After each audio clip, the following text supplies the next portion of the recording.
because this is the one where we ruffle some feathers, okay?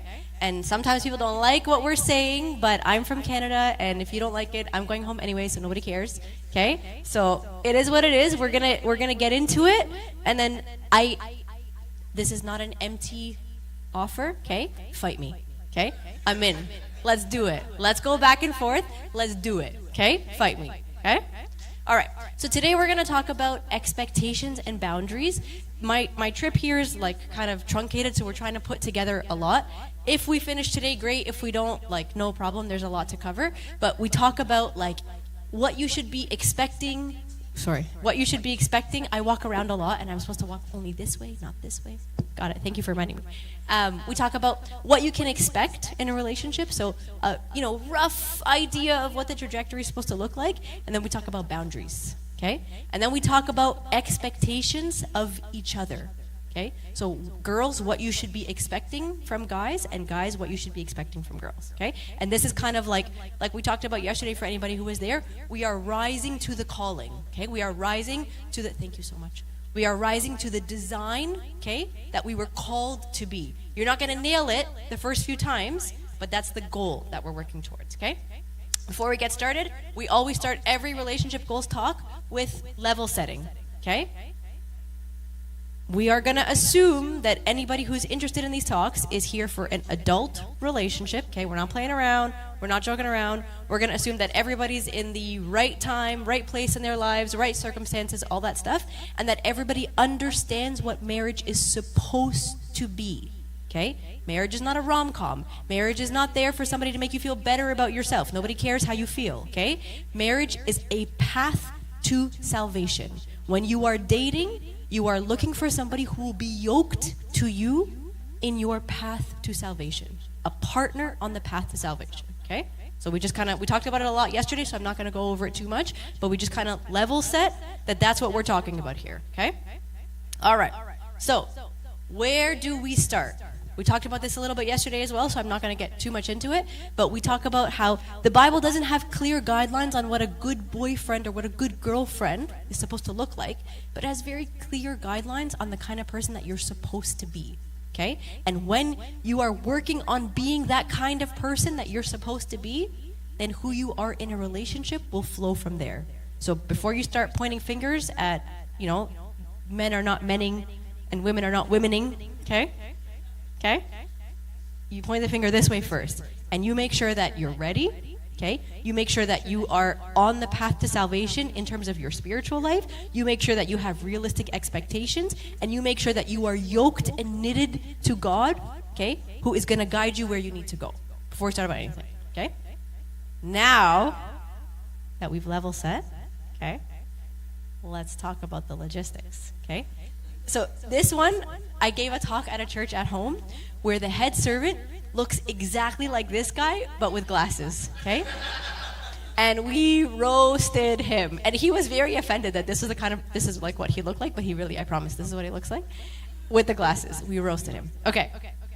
Sorry, how many people were here yesterday? Okay, so remember we glossed over the algorithm, okay? Today we're gonna dig. We're going to dig into the algorithm. Can you guys see that, or is it too, far away? You can see it. Can you guys in the back see it? No? Sorry, I can't help you. I don't know why I asked. I can't do anything about it. Okay. So, a long time ago, we've been doing relationship goals for 8 to 9 years or so. Somebody, a few people in a few churches asked us to come up with an algorithm, okay? What's it supposed to look like? What's reasonable? What's creepy? If I see a girl at a meeting from a distance, but I didn't talk to her, is it creepy that I just go and ask her out and we've never had a conversation? Yeah, it's a little creepy, okay? So we decided we're gonna put together an algorithm. We're gonna break down these algorithms step by step, okay? And we're gonna flesh out some of the pieces in them, okay? All right, so let's start. So this one is for guys, okay? We have 2 algorithms for girls because girls are infinitely more complicated than boys. So we get 2 and you folks get 1, okay? So, infinitely more complicated, which is a nice way of me saying smarter, just throwing it out there, okay? Nice way of saying smarter. I was trying to be politically correct and you dragged it out of me, okay? All right, so guys, have you had a conversation with her?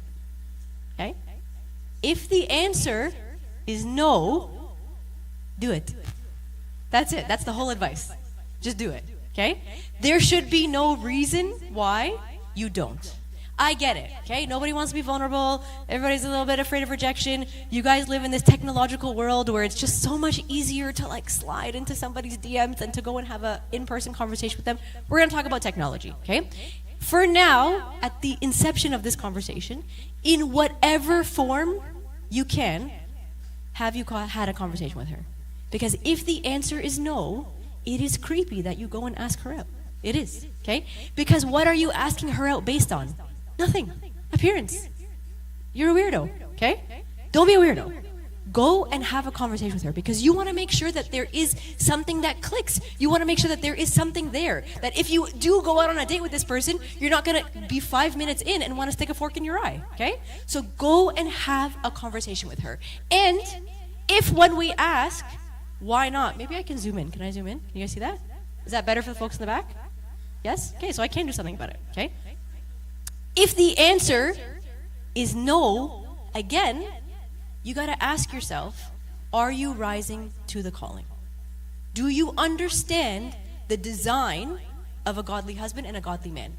Do you understand what he has called you to be? Do you understand David in the Bible? Do you understand like the potential that he sees in you that he wants you to appreciate? Do you understand that? If something like a conversation is something that you can't do. And I'm going to tell you when it comes to dating, there's going to be a lot of things that are not intuitive and a lot of things that are hard. But you can do hard things, okay? My strength is made perfect in weakness. You can do hard things, but you have to appreciate the expectation of what you're being called to do, okay? So let's just kind of take a pause, talk about the design, okay? Sorry. Let's talk about the design, okay? So, we talked about this a little bit yesterday, but we'll just go over it quickly, okay? The design is that relationships model Christ and the church. That's the design, okay? So, guys, you be what Christ was, okay? You model what Christ was. So, what was Christ, okay? Christ was sacrificial. He loved wholeheartedly and sacrificially. Everything about his life was in sacrifice for those he loved. Everything. Forget like the crowning moment, okay, in terms of his crucifixion. Everything he did, okay? He did nothing for himself. Everything was sacrificial, okay? Christ was bold. Christ did not shy away from difficult conversations. Christ did not shy away from conversations that made him vulnerable, okay? Christ did not shy away from the potential for rejection. Arguably, he was rejected more than anybody. So when you stand there and you want to talk to somebody and you can't do it, okay, because you're paralyzed by this fear of rejection, you think about who you're called to be. And, you know, based on your temperament, okay, let's be real, it's going to be harder for some than others. And we get that, okay? But it doesn't change the expectation. Temperaments explain who you are, but they don't justify. Because every temperament has strength training and things that you know are more of a challenge for you, but you work on them and you figure it out. So just so that we're clear, okay, my husband, who I talk about quite a bit in these series, is a blue-green, okay? Like introvert of introverts. Gets socialed out by very little, okay? Did he do it? He did it. Is it harder for him than somebody who's red or yellow? Yes, absolutely. But you have to be able to rise to the calling with which you were called. We talked about this also yesterday, okay? What has he called men to be? He has not called you to be a doormat. He has not called you to be passive. What he has called you to be is somebody who shows strength of character, okay? Somebody who is like reliable, somebody who is a backbone for other people the way Christ was the backbone for the church. Every time you doubt whether this is what you need to be doing, you model Christ and you remember what Christ was for the church, okay? There's 1,000 verses I can give you about the strength of character that you're supposed to show, okay? You just Google it, okay? Bible Gateway Strength of Character. You Google it, okay? But that is what he called you to be. And that manifests itself in every part of your life. Okay? In your family dynamics with your siblings and your parents or whatever it is. In your professional dynamics with your colleagues. In your romantic relationships with whoever you're dating. Relationships. Plural? Am I allowed to say that? Plural? It's okay. We're fine, right? We're past that? People can date more than once? Okay, we're past that. Okay? You are supposed to model that in everything. Strength of character is not manifested in shying away from responsibility. It is not manifested in shying away from something just because it's hard. That's being passive, and that is not who you are. And that is not what he's asked you to be. Okay? The other thing that he's asked you to be is selfless. Okay? You look at the original design of Adam. Okay? Then the Lord God took the man and put him in the Garden of Eden to tend and keep it. Even in the original design, he had Adam working. Okay? Even in the original design, he had Adam working for stuff that's for other people. In the original design. Because he designed it that way, because he had a plan for all this. Okay? Look at 1 Timothy 5:8. If anyone does not provide for his own, and especially for those of his household, he has denied the faith and is worse than an unbeliever. Let me be clear. Let me be clear. Okay? Let me be clear. For all the folks that are still in school and that are stressed that I just made like a breadwinner joke. Okay? Let me be clear. Provide for is not limited to a category. Okay? Just like we said yesterday, domestic is not limited to a task. It's about the environment that you create. Okay? Provide for is not limited to a task. It's not limited to a salary range. Okay? It's not limited to a pay stub.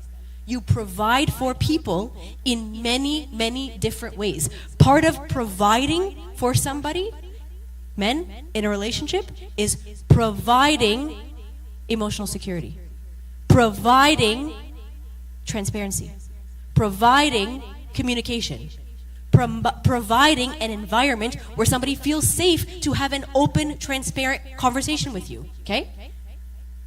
Don't get me wrong. Okay? My husband, I'm like super scatterbrained about like money and passports and that whole thing. Okay? My husband will, at the beginning of every week, at some point during the day, and I don't notice it, go into my wallet and put cash in my wallet. Okay? I know I can go to the ATM and get it. And transparently, I do everything on my phone. Just everything, every place takes tap. Who doesn't take tap? Like, who needs cash now? Okay? But it's just in his head, not because I can't, but because he wants to. That's part of the way he provides.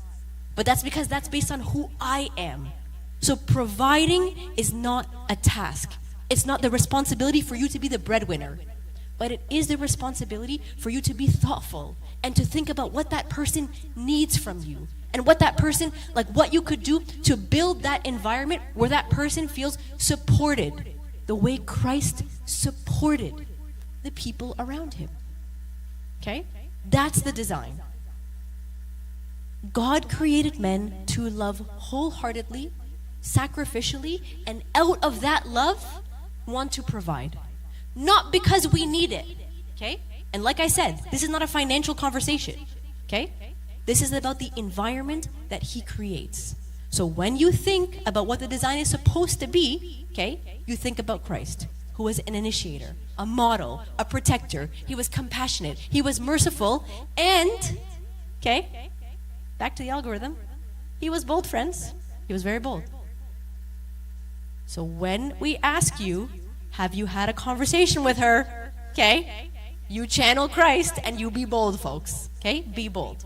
So, let's say we've convinced you to exit the no pathway and we're back to have you had a conversation with her? The answer is yes. Okay? Next step. You've had a conversation, let's say. Okay? Are you interested enough to want to continue the conversation? Okay? Is she like blank stare? Or is it a little bit like give and take? Okay? If the answer is no, great. Bail, you're out, you owe nobody anything. Off you go, on to the next. Okay? If the answer is yes, there is enough interest there for me to want to continue a conversation. What's the next step? Okay? This is where I date myself. Okay? Because when we started Goals 9 years ago, okay, I would tell people, if you're interested, just ask her for her number. And now I get these blank stares from you people, okay? What do you mean, ask for her number? What's he supposed to do with that? And then they put the Instagram, swipe up. Where's Murray? Swipe up. Okay, like I just learned that you can swipe up on Instagram to start a conversation. Excellent. Okay, listen. This is supposed to be, the I Am ministry is supposed to be culturally appropriate, culturally sensitive, all that stuff, okay? Whatever you think is culturally appropriate. If it's culturally, okay, a little bit too much to pick up the phone and call somebody, okay, fine. I'm very happy to accept that I come from a different generation. No problem, okay?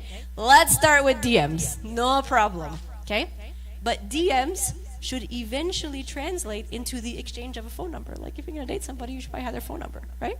Okay? And the text messages or whatever, WhatsApp, whatever the platform is that you choose, should eventually translate into something more. And maybe phone calls was a thing of my generation. I really hope it's not lost, but we'll talk about that. That should eventually translate into something that happens in person, right? If you look at like literature about communication, 80% of your communication with another individual is nonverbal. 80%. Look it up. There's multiple studies about this. 80% of your communication with another person is nonverbal. Okay? I appreciate that there are nuances to text messages. He didn't send an emoji, 1 exclamation mark instead of 2. Okay. There's nuances. I get it. Okay? But you're missing a lot by existing solely in the virtual world if that's what you choose. Okay? So, interested? Slide into her DMs or whatever. Ask for the phone number. Send a few text messages. Okay? I would love to raise the bar and ask you to like take it to in-person conversations, but whatever, we'll see. Okay? In your messaging phase or calling phase or whatever it is, okay? Is it going well? Like, is the conversation vibing? Like, are you vibing?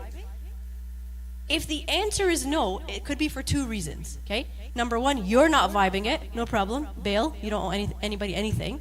Or, you're feeling like she's not vibing it, okay? If you're feeling like she's not vibing it, the question is, maybe she's not, and that's fine, like, don't hound her, okay? But are you showing interest? Are you being clear that you're interested, okay? Now, I know that this is going to seem a little bit like patronizing, okay? What does it mean to show interest? What does it mean? I'm telling you, the church I first gave this talk to, they're just like, can you just give us, like, spell out every step, okay? Let's talk about it. Maybe we don't have to spend too much time on it because you guys are, like, you know, a little bit more emotionally progressive than them, but let's talk about it, okay? What is showing interest, okay? Are you initiating conversations? When the conversation dies, okay, and you're off that topic, do you initiate another one tomorrow? Or do you just let it die and wait? Right? Are you responding? You know what I hate? I hate, okay? Where like these 2 people that are in this phase and they're talking whatever, and like I'll be sitting next to one of them, and then the person messages. I'm like, hey, why don't you respond? Oh, no, I can't respond before 11 minutes and 49 seconds. Why not? They're like, I don't want to look thirsty. Are you guys joking? Okay. Like, if you're not at work, okay, if you're available, if you're free, why are we playing these arbitrary games? Who cares? She's not sitting there with a timer like, oh, 11 minutes and 48 seconds, out, deal breaker, sorry guys. Like, we need to be able to avoid these arbitrary timelines, okay? Are you, dare I say, there's a few people in the back, I'm not sure if I can talk about stuff like this. Are you flirting? I'm a little scared. Listen, I'm just by the way, I'm from Canada, okay? And so if you don't like what I'm saying, I'm going home on Tuesday, okay? Okay, flirting, okay? Flirting is fun. It's okay. And it's part of the way that you show interest in another person. It's part of the way that you show that person that this is going really well and I want to continue it, okay? How do you flirt? I don't know, nice shoes. I don't know. I'm very old. I obviously don't flirt. I've been married for a long time. But like, I like your, Tonya, like, whatever. Okay? You'll figure it out, okay? Obviously, don't take your flirting tips from me, okay? Obviously, okay? But is flirting a way that you show that you're interested? Yes. It's okay. Flirt a little bit. No problem, okay? Are you making an effort, okay? Are you looking for mutual times where it's convenient to talk? Are you looking for like ways to keep this conversation going? Because if you're not making an effort, okay, she might not think you're interested. And rightly so, okay? You've got to be able to show guys that you're interested. Yes, makes you vulnerable. But hey, that's Christ, okay? Christ was vulnerable. Christ was bold. Christ put himself out there knowing he was going to get rejected.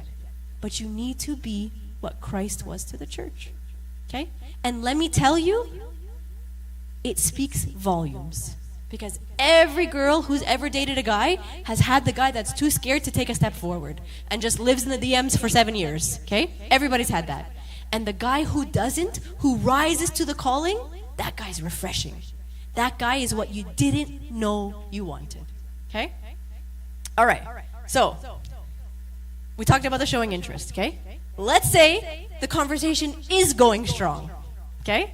And now you've texted and the phone number and maybe the phone calls and all that kind of stuff. Okay? What's the next step? Ask her out. Woo! Whenever I say this, the boys lose their bananas. Okay? What's the appropriate timeline between the texting and the asking out? You can't be too soon, you're gonna look too thirsty, and they lose their minds. Okay? Okay. We have a pandemic in Canada. Okay, it's a pandemic. Epidemic, whatever. What's the right word? What is the epidemiologist in here? Okay? Where these guys will slide into the DMs, okay, and the text messages and the whatever, and it's going strong, whatever, and it'll be 7 months of that. Are you guys joking? There was one guy that was like, yeah, no, like we're not really like in a relationship yet, but like I know like everything about her life. I was like, oh really? Like how come? He's like, yeah, we've been texting for 1.5 years. And you've never gone out once? Not once. Okay, folks, okay? Please, we have to set an upper ceiling on this step. We have to, okay? Let's talk about it, okay? Number one, in living in the DMs, okay, and not progressing outside of that, you have missed your opportunity to show your initiative, to show your leadership, to show your boldness, and to show that your eyes are on Christ and your eyes are modeling Christ. What you've shown her is that you would rather prioritize your own vulnerability and your own fear of rejection than do what you're supposed to be doing. You've missed your opportunity. And like we said yesterday, dating is an assessment. And you have failed. You have failed. Before you even started the relationship. Okay? This is passive. Don't be that. That's the most I can say. Don't be that. Okay? You're also giving her mixed messages because you're talking but not acting, okay? And eventually, at some point, talk is cheap. And she might not wait for you to get your act together because in this digital world, everybody's got option paralysis, swipe left, right, up, down, whatever, all this stuff, and there's 65 different conversations that can happen in the same moment, okay? So, don't wait too long. Do I have a rough idea of what I think is appropriate in terms of timelines? Yes, it doesn't matter. I'm old, it doesn't matter. All I'm gonna say is, culturally appropriate, don't wait too long to ask her out. Ask her out. In person, okay? Not a FaceTime date or whatever these people are doing right now. I was talking to somebody, like, the day before I came, okay? She's like, oh, we had such a great date. Like, I feel like it went so well. Like, I'm so comfortable with him. I was like, oh, yeah? Tell me about the date. Like, where'd you guys go? Like where did he take you? She's like, oh, no, we were both home. We watched a movie together on FaceTime. What did you connect about? You're watching a movie and there's no speech and you're in separate homes on devices. What are we talking about? Okay? Again, I know that there are long distance things and whatever and special circumstances, and we'll get there, okay? But assuming that proximity is not a challenge that you have, ask her out in person. Maybe she's gonna say no. Maybe she's gonna say no. Maybe she's not vibing it. Maybe your Tonia's not that nice, okay? Maybe she's gonna say no, okay? What are we afraid of? What holds you back from asking somebody out? What holds you back from being able to take this step, okay? Sorry, before we get there, let's just go back to this portion, okay? So, don't wait too long, ask her out, okay? Did it go well? No? Okay, bro, you're out, no problem, okay? Did it go well? Yes, okay? Tell her you want to go out again because you had a great time and it was so lovely, okay? it's not thirsty to tell her that you had a great time. We cannot be afraid of this vulnerability because it holds you back, it paralyzes you, and transparently, okay, we're gonna get to the girls, you fail the assessment. You fail. Because your eyes are on yourself, not on Christ. Okay? Went well, tell her it went well. Okay? All right. I got a lot of heat for this one. Are you ready? Boys, everybody fight. Faces are going to start turning red. Okay, we're going to fight. Okay?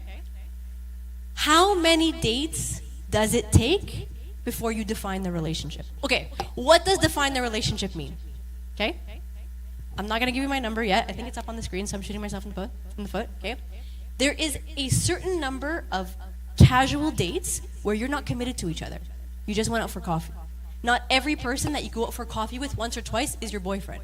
Okay? That's not your boyfriend, girls. Okay? And boys, same thing. You take her out for coffee once and you wanted to kill yourself, not your girlfriend. Not your girlfriend. Okay? But there is a certain number of dates after which guys, okay, and guys over there, everybody, okay, you have a responsibility to call this what it is. You can't just live in limbo for 8 years because that tells her that you're afraid of the difficult conversations. And it tells her that you'd rather prioritize your fear of rejection than rise to the calling with which you were called. What is that certain number of dates? Woo, I get slaughtered at home when we talk about this. So this is Sarah's rule, okay? Sarah, who lives in Canada, who has no vested interest in your diocese, okay? Sarah, okay? Okay. My opinion, with a grain of salt, opinion, okay? 5 dates. Who's gonna fight? Who's gonna fight? He's gonna fight. Justin's gonna fight. You're gonna fight. Okay, we'll fight. Oh, I like you, friend. I like you. Yeah. That rocket, guys. Are you single? Just kidding. I'm just kidding. Don't answer that. Don't answer that. Don't answer that. Don't answer that. Don't answer that. But you guys probably already know. Don't answer that. Okay? Okay. Why, before we fight, okay, before I fight with Justin over there, okay, before we fight, okay, why do I often get people who fight me on this number? Listen, this number is a rough guideline, okay? This is not like you follow it to the letter of the law, like step 1, step 2, step 3. This is a rough guideline. 5, 7, whatever. The point is that it's not 7 months, okay, of living the DMs. Why? Why do I get people who fight me and say, this is crazy, this is too soon? Okay? Because they hear the word relationship and they go bonkers. They get like, ugh, like this, and commitment, and I'm not ready, and they just like start to internally panic. Okay? Why do they internally panic? Let's talk about what is a relationship. What does it mean that you've taken this from 5 coffee dates to now defining the relationship? It means that the 5 coffee dates went well, and you want to keep doing it. It means that the 5 coffee dates went well, and there aren't significant red flags yet where I want to stick a fork in my eye. That's what it means. Okay?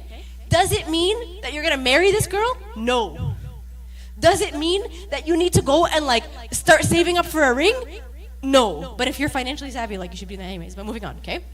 Like, does it mean that you are obligated to this person to now meet with her and the clock starts ticking? No. No. We talked about this yesterday. A relationship is an assessment, okay?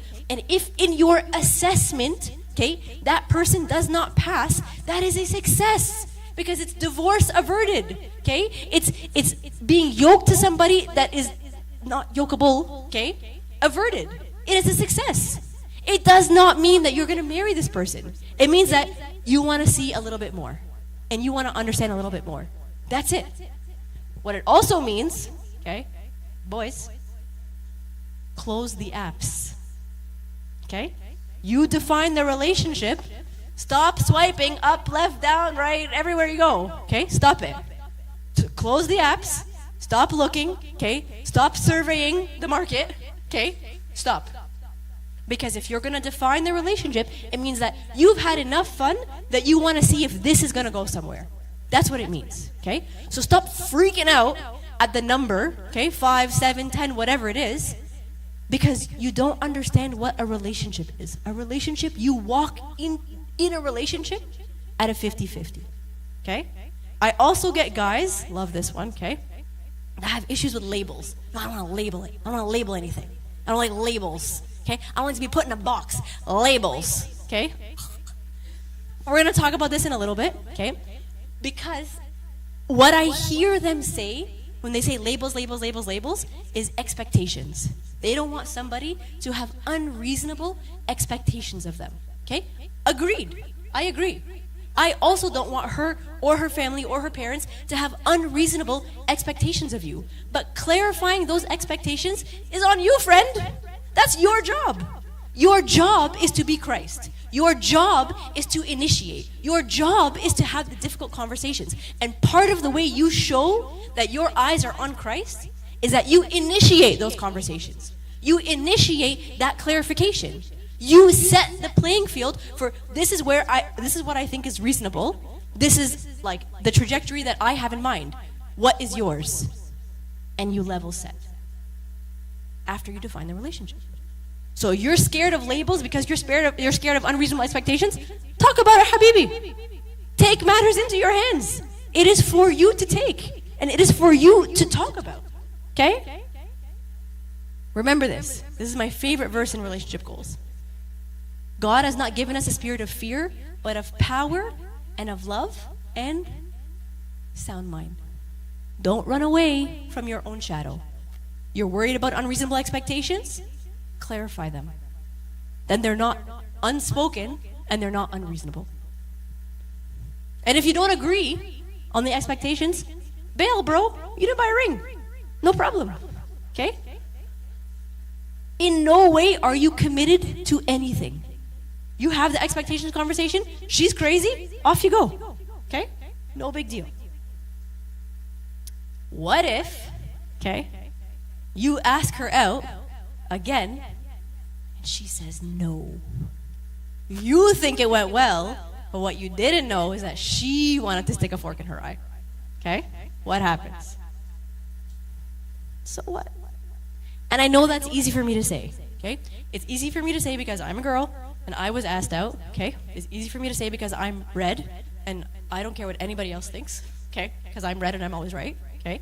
It's easy for me to say because I'm extroverted, and it would be a lot harder for me to have a blue-green standing up here saying the same thing. Okay? But what I want you to appreciate is that even if she says no, it speaks to your boldness and your courage. It speaks to your sound mind. It speaks to your eyes being fixed on Christ. Okay? And she doesn't define who you are. Okay? She said no. Okay. That doesn't make you any less valuable in your eyes, in God's eyes, in the eyes of the people around you. Okay? That verse in John 5 that I have there, that's really small, I'm sure you guys can't read it. It talks about why on earth would you place your value in the hands of somebody else when you know that your value is dictated by God. So don't be afraid of the rejection because she doesn't control your value. She doesn't hold that in her hands. Don't give her power that doesn't belong to her. So she says no problem. You get back up, you try again. Okay? And each time you try, it gets less scary. Okay? So where are you supposed to be? You are supposed to be Christ. Okay? You are supposed to lead with love, with gentleness, with confidence. You are supposed to be bold. You are supposed to be the provider the way Christ was the provider. Not necessarily financially, okay? But environment, thoughtfulness, okay? There are many ways to be able to do that. Be clear, and all of this should be pursued with spirituality, emotional maturity, purity. We're going to talk about that word purity later, because there's some, I don't know about you guys, but I was raised with a very specific definition of what it is that I actually challenged as an adult, but we'll talk about that later. Okay? All right. We wrecked the guys. Girls. Okay? And back there, everywhere. Okay? So let's start with girls. This is one of two algorithms, okay? Because we're complex human beings. Okay? Have you had a conversation with him? Okay? No? Why not? What are you afraid of? Are you a chicken? Okay? If you are, that's fine. You don't want to have a conversation with him? You could just wait for the rest of your life, no problem. Okay? Just sit there in your corner in church. Nobody's talking to you. You just live there forever, no problem. Okay? Be bold, friends. It's just a conversation, okay? If the answer is yes, great. Are you interested enough to want to continue the conversation? If the answer is no, and he's weird, and some serious red flags, no problem. You're out. You're not invested. Bye. Never see him again. No problem. Okay? If the answer is yes, that you were what did I just do? That you were sufficiently intrigued by the conversation, the next step, you guys have heard this before, is have you shown interest? Okay? Look familiar? Look familiar? Okay? Okay? Equality. Okay? What does showing interest look like? Okay?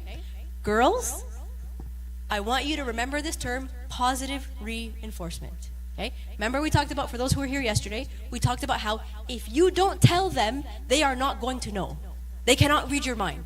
They are not emotionally as intelligent as you are. They have to be taught.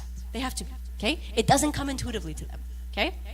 That discussion about positive reinforcement is how you reinforce when he gets it right. Okay? We talked about yesterday, he gets it wrong, he drops the ball. Use the strength that you have in you to not swoop in and take over. Okay? And rob from him his opportunities to rise to the design. Okay? He does it right. Okay? He comes to find you at church or wherever. Okay? And you have a conversation. He's doing it right. Okay? Your response should be positive reinforcement. Okay? If you really like this guy, he comes to talk to you at church. He's like, oh, hey, how's it going? Like, good. You bolt to the other side. That's negative reinforcement. Okay? That tells him, she doesn't like me. I can't ever talk to her again. And then these girls are like, oh, he never talked to me again after that. Oh, he's not leading. Okay? You have to be able to reinforce when they're doing something right. Part of that is showing interest. Part of that is responding. He comes to talk to you, okay? Yes, maybe you're a little bit nervous, but if you just clam up and run the other direction, what are you communicating, right? 80% of your communication is nonverbal. So make sure you're communicating what you want, because he's not a mind reader. He can't guess, okay? Flirting. I'm so gonna get killed. Flirt, it's okay. Remember we talked about this? I like your Tonya. I like your Isharb. Okay, like this. That's flirting. Very nice. Oh, is that Saint Mina? Wow. Like, you know, that kind of thing. Okay? Do not take your tips from me. We need somebody who's much cooler who can talk about this flirting thing. Okay? Fine. Okay? And making an effort. Okay? He's told you something. He's got a stressful situation at work. He's whatever. Hey, how was that thing that you told me about last week? Make an effort to show that you're interested, okay? You're intrigued. Because if you're communicating that you're not, it's creepy for him to keep coming, right?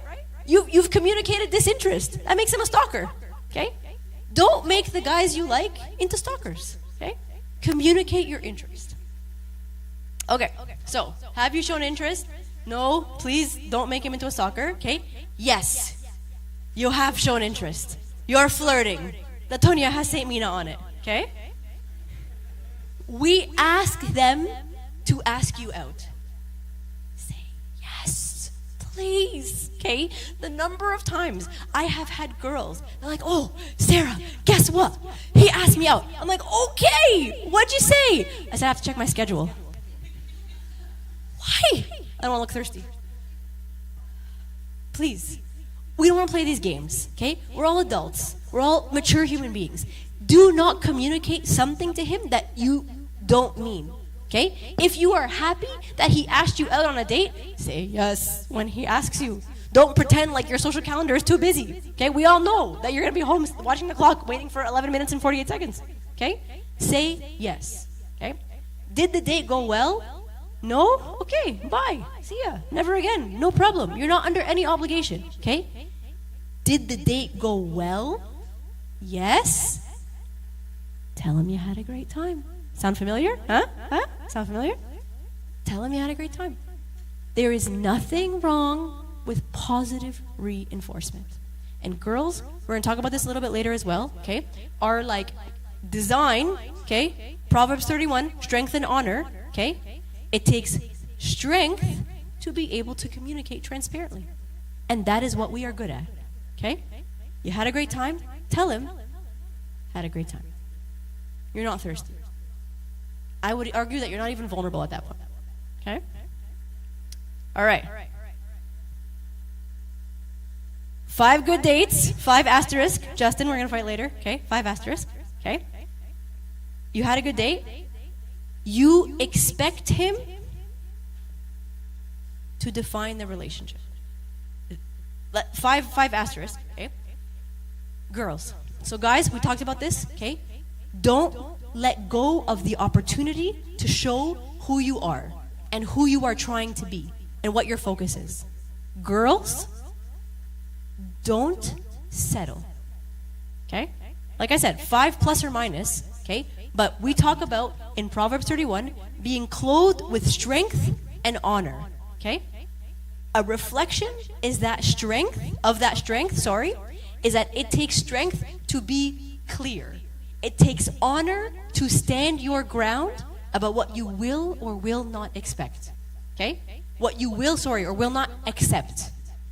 I would humbly offer to you girls that you should not accept somebody living in your DMs for 7 months. Shouldn't. You deserve better. And you deserve somebody who's going to try harder than that. You do. And I'm not saying put them in a box, okay? But there is an assessment at play here. And girls, this is why we tell you, you put your heart under lock and key. Because your heart will say like, oh, like he's just a shy guy. You know, like, oh, he's really busy in his undergrad program. Okay?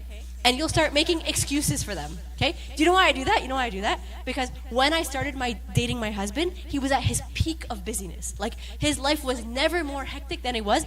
Our first date, I don't talk about his career because, like, I don't love it. But, like, my husband was in residency. Okay? Sorry. How many doctors in the room? I'm so sorry. Sorry, not sorry. Okay?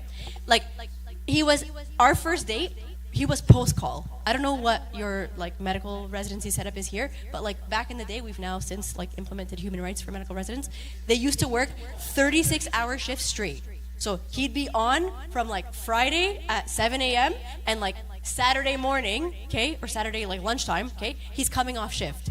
Our first date, he drove from, you guys don't know geography in Canada, but like Hamilton, which is like 2.5 hours away, straight to like East Markham where I was working to take me out on my lunch break, which I was 30 minutes late for because I was trying to avoid him, okay? Post-call. So yeah, I know people are busy, okay? But if you're into it, you'll make the time, okay? So don't give him these excuses about why he's just permanently not rising to the calling. And it takes honor to be able to lay your boundaries and to decide what you will and will not accept, okay? Girls, he gave us that decision making. He gave us that autonomy. Don't take it and give it to somebody to whom it does not belong, okay? Remember, this is the design. Christ, church, okay? The church is not a doormat.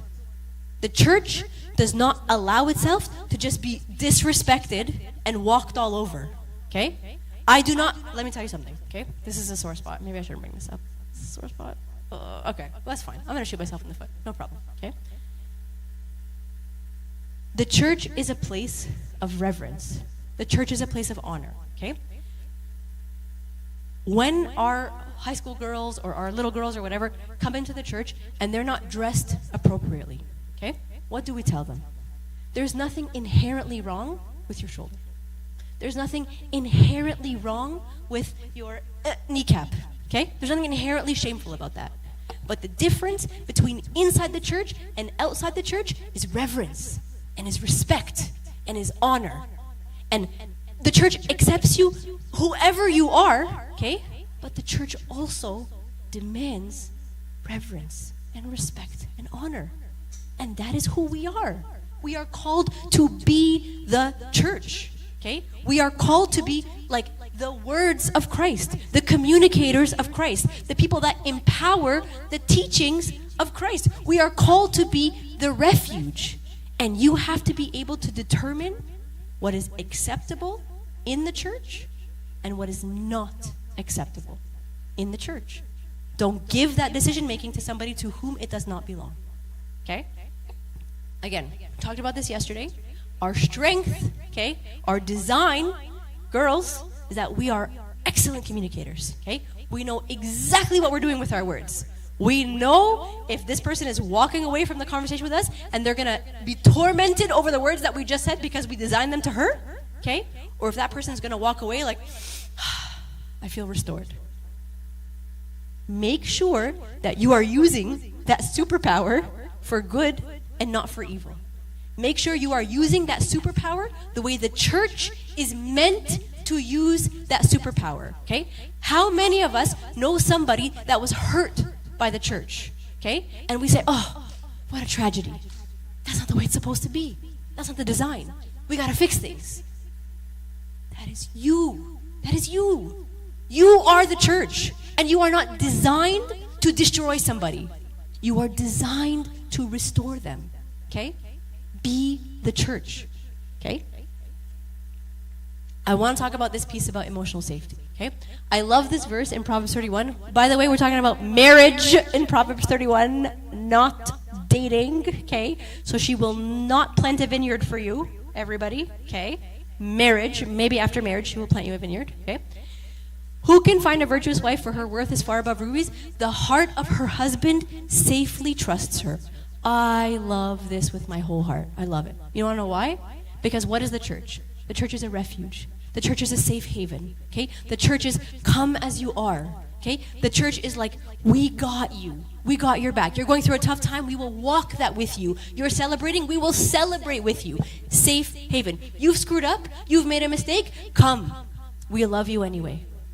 You are not defined by your mistakes. You are not defined by your poor decisions.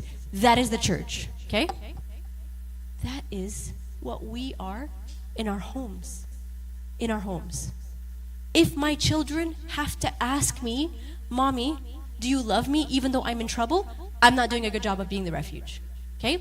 If my husband is like afraid to say something and is walking on eggshells because I'm gonna eat him alive, okay? I'm not doing my job of creating emotional safety. It's his job to create emotional security, okay? So your pace of the relationship has to match where he's feeling. And it's his responsibility to walk through milestones appropriately. And it's his responsibility to communicate where he's at, okay? It is your responsibility to make it safe for him to do that. It is your responsibility to make it safe for him to make a mistake and to be better next time. But if every mistake he makes, you've destroyed him, okay, and you've reduced him down to this, you are not doing your job of being the safe haven. The heart that the husband safely trusts. Because it's not safe to be anything less than perfect. And that's unfair and that's unreasonable. Be the church, okay? Be the church. I love this quote from St. John Chrysostom. Be the church. Be the motivation. Be the inspiration, okay? Be the empowerment. That is the design. And if you rise to the design, what you can accomplish is like, there's no limits on it. Because that's how he designed it. So, girls, emotional security, okay? Empowerment of the teachings of Christ, communication of the teachings of Christ, and strength, honor, wisdom, discernment. Okay? Now, I want to talk about this concept of strength, okay? Because strength goes both ways. And I want to be very clear, there's lots of overlap in what we're telling the guys and the girls, right? So a few duplicated slides made this talk very easy to prepare, okay? Strength goes both ways, okay? For guys, it takes strength to have the difficult conversations. It takes strength to be vulnerable. It takes strength to initiate when you're not sure where things are at. It takes a lot of strength to control the pace of a relationship, knowing that you're like, do I like her, do I not? Milestones, she wants this, I want this, we disagree. It takes strength to be able to do that and take initiative about it, okay? Girls, it takes strength to communicate clearly and transparently. It takes strength to be able to create that environment of emotional safety where somebody can make a mistake and they're not like immediately dismissed for it. Like the church. The church does not dismiss us and like kick us out for our mistakes. Okay? It takes strength to show wisdom and honor, and it takes strength to let somebody make a mistake and let them pick themselves up and do better next time. So the strength goes both ways. Okay? Okay. Second algorithm for the girls. Okay? Because we are complex human beings, aka smarter. Okay? Are you interested in him? Yes or no? Are you interested enough to want to... Okay, sorry. Are you interested in him? Yes or no? This side of the algorithm is identical. Okay? This is where it gets interesting. Okay? Are you interested in him? No. Why not? He's a convicted felon. Fair. Okay? Fair. Are you interested in him? No. Why not? He goes to St. Paul's. Sorry. That's a shot at you. Sorry. Okay? Is that fair? Are you interested in him? No. Why not? He was born in Egypt and not Southern California. Why? Okay? Sometimes, and we talked about this yesterday, okay, the idea of a deal breaker and a preference, we minimize people and we put them in a box. And we define them by superficial characteristics that's not fair. Okay? You make sure that if you're not interested in somebody, it's because of something real. It's because of something that is a moral, a value, a conviction, okay, an ethical consideration, and it's not something silly like, my minimum height requirement is 6'3", sorry. 6'1" ain't gonna cut it. Okay? I was this unreasonable person. This was me. And I can roast the girls who are like this because I was the girl that was like this, okay? I wouldn't date my husband because of the church that he grew up in. Still don't love it, but it's fine, okay? It's totally fine. He's the diamond in the rough is what I call him, okay? I did not date my husband because of his chosen profession. It was not about that life, okay? Many things that limited who he is. And once somebody like chipped away at me, okay, and made me give him a chance, like mind blown. So don't define somebody by characteristics that are superficial, that don't mean anything. You make sure that you have teased out the difference between a deal breaker and a preference. Okay? I'll tell you a funny story. It's not really my story to tell, so I'm not gonna name any names. Okay? There's a priest in Toronto, okay, and he's cool. He's a cool guy. Like he's like liberal-minded. He's progressive. He's a cool guy. Okay? I've been friends with them, like him and his wife, from before priesthood, like years ago. He's a new priest. He's like 3 years or something. Okay? Like years ago. Their wedding was like maybe like 15 years ago. I was at their wedding like 15 years ago. Okay? I know her. She's born and raised in Toronto, like she's one of us. We go to the same home church, or like my previous home church, like one of us, okay? She's like, so I was born and raised in Toronto, okay? Like I sometimes like throw out Arabic just like for comedic relief, but like I'm like super whitewashed, okay? And she's exactly like me, like exactly like me, okay? The first time I met her husband was on their wedding day, okay? And the first time, we're not that close, okay? The first time I heard him speak was in their wedding speech, okay? Guy gets up to give his wedding speech, heavily accented. I'm floored, okay? I'm sitting there like, are you guys hearing this? Like, grammar's off, like, I'm floored, okay? Not because, like, there's anything wrong with being heavily accented, but because this is not what I expected for this individual who's, like, super whitewashed like me, okay? And I'm floored, okay? Then, I get to know him, okay? Over the last, 10 years or whatever. Makes sense. It makes sense why they're together. They have a beautiful marriage. I have asked them 100 times to please come and be on our panel for relationship goals because they are the primary example of deal breakers versus preferences. He is everything she didn't know she wanted. And she did not let his accent be what he was defined by. He's a cool guy, honestly. I like him too. He's a cool guy, okay? They are the prime example. Okay. Now, okay. So we've talked about like the pre-defining the relationship phase, okay? Now we're going to talk about post defining the relationship. So you're in a relationship, okay? You fast forwarded through the dating navigation, okay? And now you're in a relationship, okay? Expectations. Am I okay for time? If I'm going too long, just cut me off. We're good, okay? All right. So, remember I told you this church, they want like really clear algorithms and all this kind of stuff, okay? I'm about to get shot by you folks. Shot, okay? Because we're gonna go through like the rough stages of a dating relationship, okay? The timelines, which is what I always get shot for, okay? I'm just ready for Justin. I feel his like glare in the corner, okay? The timelines that you see at the bottom are from my generation, okay? My generation, okay? We had a golden rule, blah, blah, blah. I'm very old, like, it's fine, okay? These timelines may not approximate what is culturally done. I don't know, done, okay? When I say that, I just want you to second guess what's culturally appropriate, right? Like, you gotta make sure that it's culturally appropriate for you, not culturally appropriate for Southern LA, because there's a lot of stuff that's culturally appropriate for Southern LA that's really not culturally appropriate for you. So you make sure it makes sense. But like, this is like Sarah's generation, okay?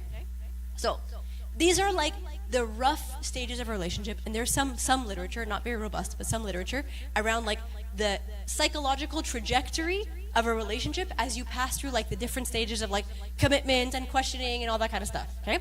So we're gonna go through each individual phase and tips for each individual phase, okay? But like I said, the timelines, extrapolate that onto whatever is like not shocking, okay?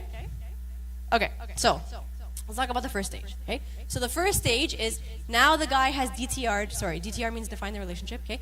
Now the guy has DTR'd and you guys are just like over the moon, okay? You've had 5 dates at your specialty coffee places with cold foam and all these like frou-frou coffee things that you guys drink in California, okay? Whatever, we drink Tim Hortons, like Nescafe and like a little bit of milk and we're good, okay? It's totally fine, I'm not judging you, okay? And you guys are like over the moon now, okay? You've got stars in your eyes and he's got stars in his eyes and everything is lovey-dovey and so fun and oh my gosh and the flirting and my face is turning red all the time and you read the message and you squeal because you're so excited and everything's so beautiful, okay? Love it, okay? I don't want to be the damper, okay? I don't want to be the Grim Reaper, okay, or the bearer of bad news, but it is in this phase that it is most important to keep your heart under lock and key. Most important. Because if you let yourself be governed by emotions in this phase and not logic, okay, first of all, your timeline expedites, okay? So all of a sudden, where you were watching a movie at normal speed, you're on 1.5. Okay? Because your life is not on pace with your emotions. You've let your emotions run wild, okay? And your life maybe does not have the capacity to be able to catch up, okay? Your emotions are running wild and you want to like L word and you want to get married because you're in that infatuation phase, okay? And people are like, it's crazy to get engaged after like 5 coffee dates and 1 dinner date, okay? So it is very important in this phase that your emotions are under lock and key. It is very important in this phase that you're looking at Jeremiah 17:9, Proverbs 4:23, 1 John 3:20, all the different verses that talk about how the heart is deceitful, okay? Because the heart is not grounded by appropriate timelines, okay? The heart is not grounded by rationale. So please be very careful about letting your heart govern this stage, okay? During this phase, it's a very good idea to have a few conversations right off the bat, okay? Number one, I'd actually say deal breakers is number one. I'm gonna flip that order, okay? Number one is deal breakers, okay? If you have deal breakers that are non-negotiables for you, again, we hope that you've done your own self-reflection, okay? And your deal breakers are real, like, ethical, moral, like values-based convictions, okay? And if you're crazy, you're crazy. It doesn't matter. You still can't live with it. It's fine, okay? It is important for you to have this conversation with that individual as soon as you can, because you don't want to waste each other's time, right? If you know that if the person believes in X, that's a hard no for you, why would you let your heart roam free knowing that you're going to have to walk away? It's just not logical, okay? So like for us, just so you know, we had our deal breaker conversation like almost like 1 or 2 dates after the DTR. He had deal breakers, I had deal breakers, okay? And we just got everything out on the table, and it set the relationship up with appropriate expectations, okay? The other conversation that is very important to have in this stage of the relationship is the boundary conversations, okay? This is where it gets juicy, okay? Is the Slido open? Start texting in your questions about the juice, okay? They haven't posted it? Sorry, guys. No juicy questions for now, I guess, okay? This is the phase where it's very important to have boundary conversations because you have to define the boundaries that you're going to date within. Okay? Because if somebody goes outside of those boundaries, it has to be very clear that that's unacceptable. And if they go unspoken, you guys are navigating blind. If I think this is okay, but the other person doesn't think it's okay, this person is secretly hurt by this, the other person has no sweet clue. Okay? The other thing is that it's important to understand if you guys share the same version of boundaries. Because if you don't, there is a difference. Oh, Slido's there. If you don't, there is a difference between accepting somebody else's boundaries and agreeing with somebody else's boundaries. Okay? I'll give you an example. No, that one's a little too controversial. It's a little too controversial. You guys are gonna slaughter me. Okay? Actually, since I've been here, I really feel like SMSV's like, maybe we're too open-minded, but anyways. Come visit. We're a fun time, I'll give you an example, okay? So, you know what? Let's just call a spade a spade. Let's talk about the physical stuff. Let's just do it. I don't live here. I'm going home. Let's just do it, okay? So, let's say the point of contention is physical boundaries, okay? One person in the couple feels that this is the appropriate maximum, okay? And the other person feels like the appropriate maximum is like up here, okay? There is a difference between this person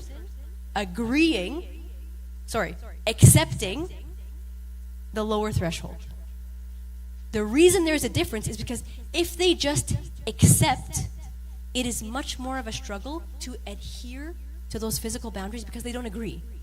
They're just accepting it because they like you, okay? So you're in the heat of the moment, no pun intended, okay, California heat wave, and they're struggling with themselves, but in their heart of hearts, they don't believe that this is wrong. And they're just accepting it out of respect for you. So they take anything that they want to perceive as a hint that you're second-guessing your own boundaries, and they run with it. Because they don't agree, they accept, okay? The flip side of that coin is agreeing on what boundaries are, where both of you believe in the same line. Because both people will be able to acknowledge if a mistake happens, that shouldn't have happened. Whereas in the previous situation, one person is racked with guilt, and the other person's like, it's not a big deal, it's fine. And that causes an even further mismatch in the relationship, okay?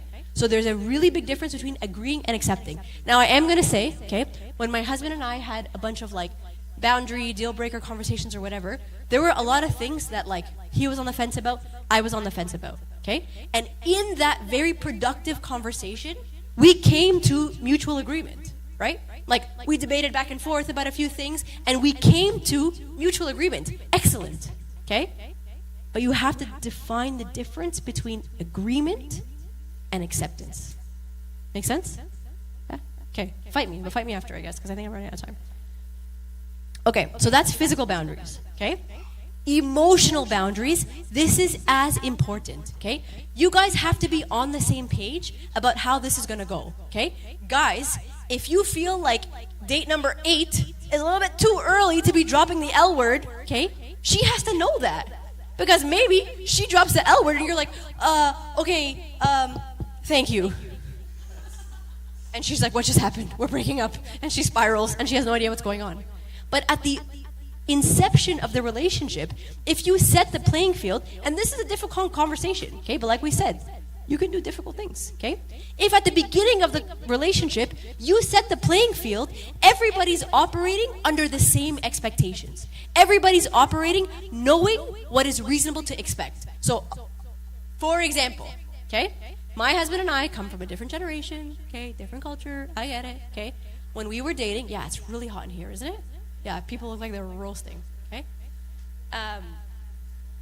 When we were dating, okay, in Canada, back in the 1900s when we were dating, okay, the golden rule was that people would date for a year, okay? I know, my gosh, the commitment phobes in the room are going to be losing their minds, okay? I know.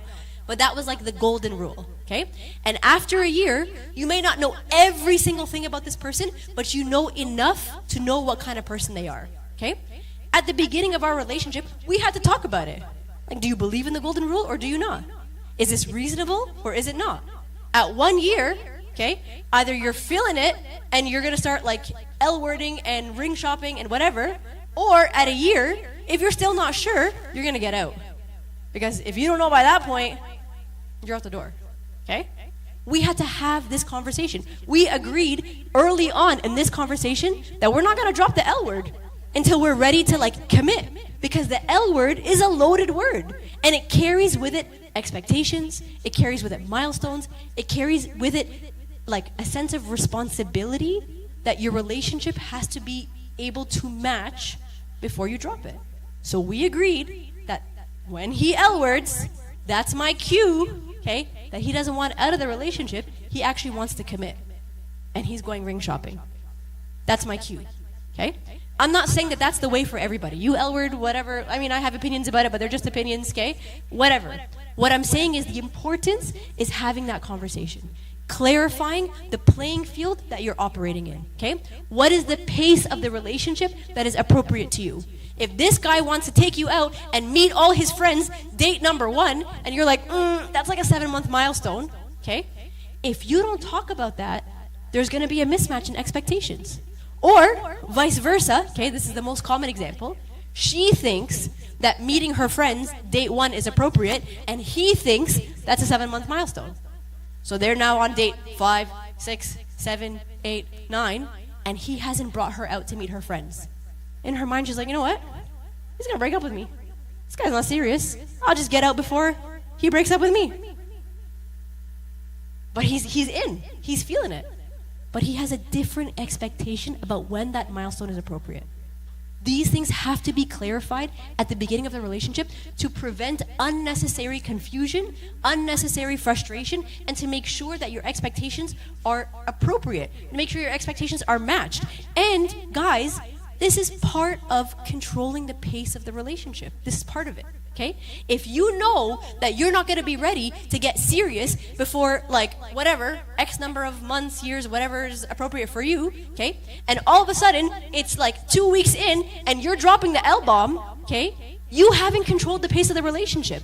Because what you've said doesn't match your expectations of the progress of this relationship. And you've now misled her. Okay? If you're at month 3 and there's some serious red flags that have come up and you're not sure if this is going to continue, but you ask her to meet her parents, okay? Are you controlling the pace of the relationship? No. Because you're communicating that you're further than where you actually are. And that is your responsibility.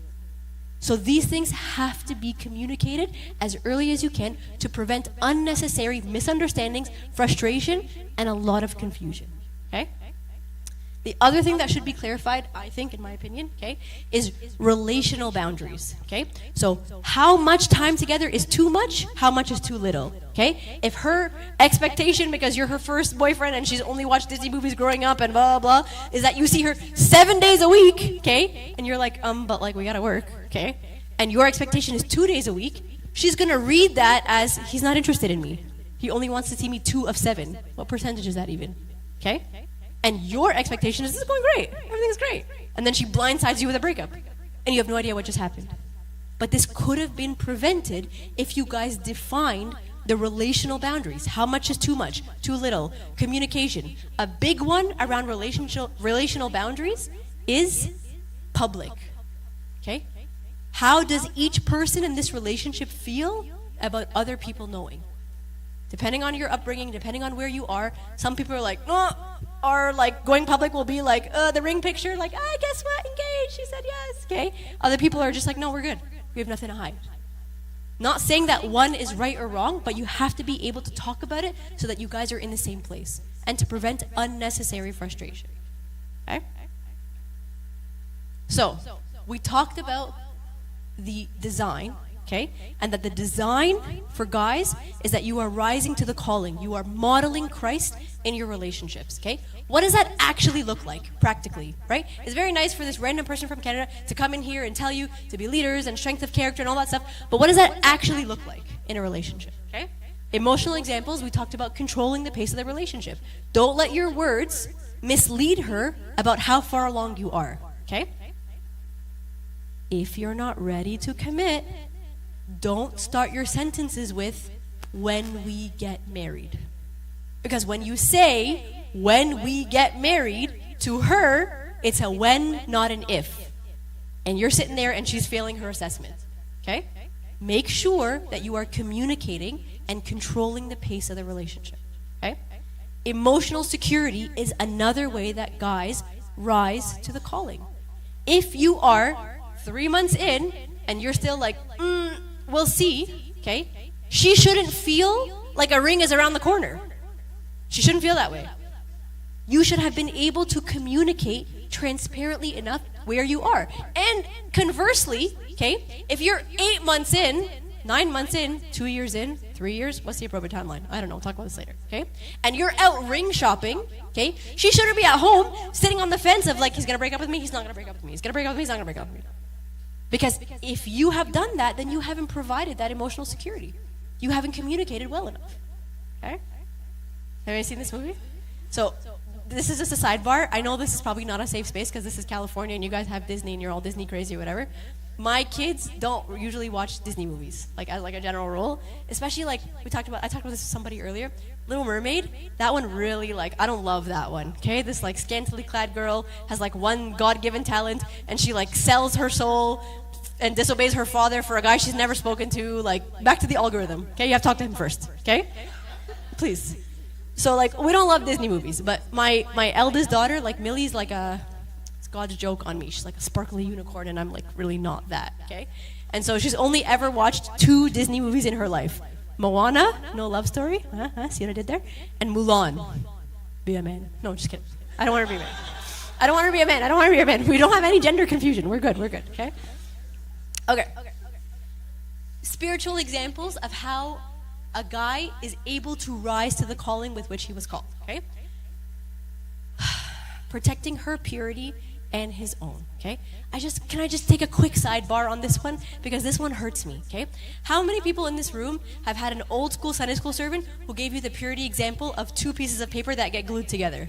Anybody? You know that one? Yeah? 2 pieces of paper, they get glued together, okay? You let it dry, and then when you pull them apart, they rip apart, and they're never the same ever again, and you're perpetually ruined, okay? And they say, that's your purity. Do you know Jesus even? Like, do you know him? He makes all things new. Like, have you met him? Okay? We have to walk away from this very rigid definition of purity. You know what purity is? Purity is being absorbed by God. Having your eyes on God. Having everything you do in your life point to God. That's purity. Okay? Purity is 100% focus on him. Wanting to be... I'm so sorry. What am I doing? I'm good. How are you? Good. What's your name? The mic died. Very good. Oh, my mic died? Sorry, guys. Sorry. Technological... BRB.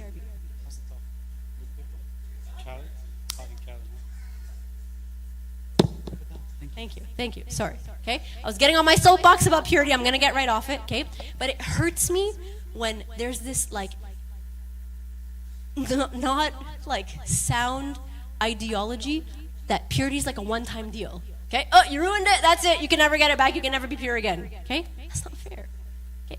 Purity, again, just like domestic, just like provide for, is not necessarily defined to an act. And it's more about who you are, where your focus is, where your heart is. Is your heart yoked to him or is it not? Because if your heart is yoked to him, your actions will then follow. If your eyes are on Christ, your actions will then follow to bring you closer to Christ, because that is the desire of your heart. Okay? It's not, these are the list of actions for the pure and these are the list of actions for the impure. Okay? Like, sort of, because your actions will follow your heart, but it's not a one-time deal, okay? So please, don't let people put those ideas in your head that you're like damaged goods, because that's not fair, and that's not who he is. That is not, and that's not what you know him to be, okay? That's not who he is, okay? Anyways, sidebar, I'm sorry. So, protecting her purity and his own, okay? What does this mean?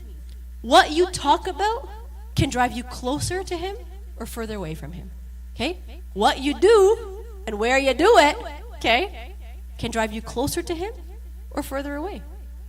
Are you yoked together to the path of salvation, okay? Or is your eye in a different direction? That's how a guy can rise to the calling. Either he's pursuing purity as a couple, which means absorption in Christ, okay? Or he's not. Are you creating good habits? Okay? Is it Ako Taco every time you want to talk about a sermon that you heard that morning? Because if it's Ako Taco, okay, where are his priorities? Okay? Is it weird? Is it awkward? Service, okay? Spiritual enrichment.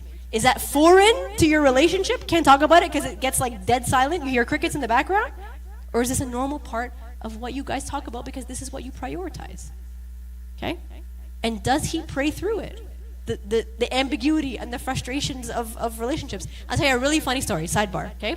So, a long time ago, like we had just started, like just been married, okay? And we were in a small groups with a bunch of people, okay?